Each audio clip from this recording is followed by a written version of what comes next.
Hi అండి, శ్రీవారి మెచ్చిన వంటకి స్వాగతం. ముందు వీడియోలో మద్రాస్ రసం ఎలా తయారు చేయాలో చూసాం కదండి.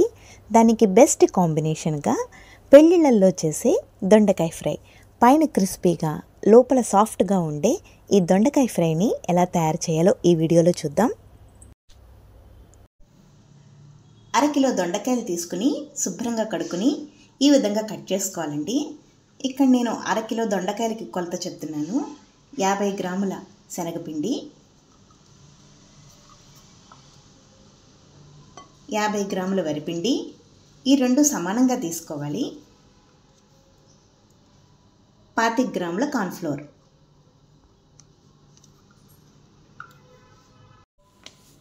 కొద్దిగా పసుపు,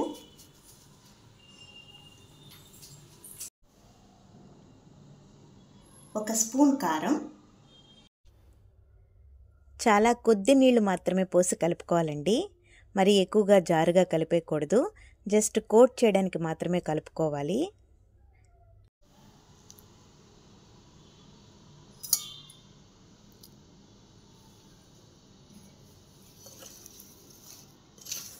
మరి గట్టిగా కలిపేసేయకూడదండి. ఒక స్పూన్ పెట్టుకుని కొద్దిగా ఇలాగా మొత్తం దొండకాయ ముక్కలన్నిటికీ కూడా 3 పట్టే విధంగా కలుపుకోవాలి. ఈ విధంగా ప్రిపేర్ చేసుకోవాలండి. ఒకవేళ మీకు నీళ్ళు అవసరం అవుతాయి అనుకుంటే చాలా కొద్దిగా వేసి మాత్రమే కలుపుకోవాలి. ఇప్పుడు డీప్ ఫ్రై చేసుకోవాలి.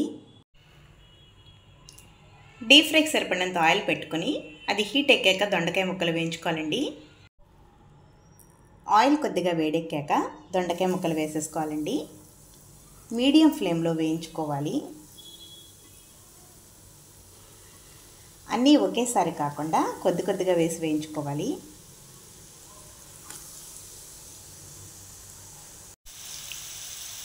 ఈ దొండకాయ ఫ్రై వేగడానికి కొంచెం టైం తీసుకుంటుందండి.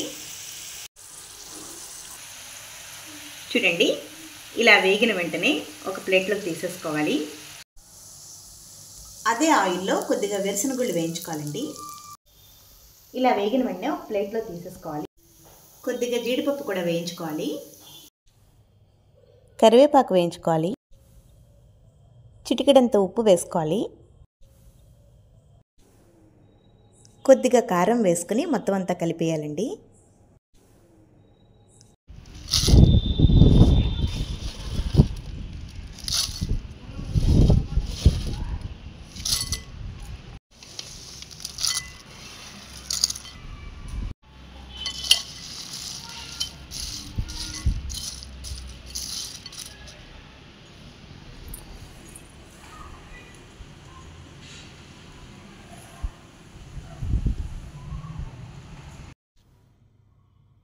చూశారు కదండి ఎంత క్రిస్పీగా వచ్చిందో దొండకాయ వేపుడు.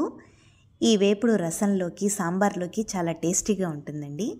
మీకు కనుక ఈ వీడియో నచ్చినట్లయితే లైక్ చేయండి, షేర్ చేయండి, సబ్స్క్రైబ్ చేయడం మర్చిపోకండి. శ్రీవారి మెచ్చిన వంట. Thank you for watching.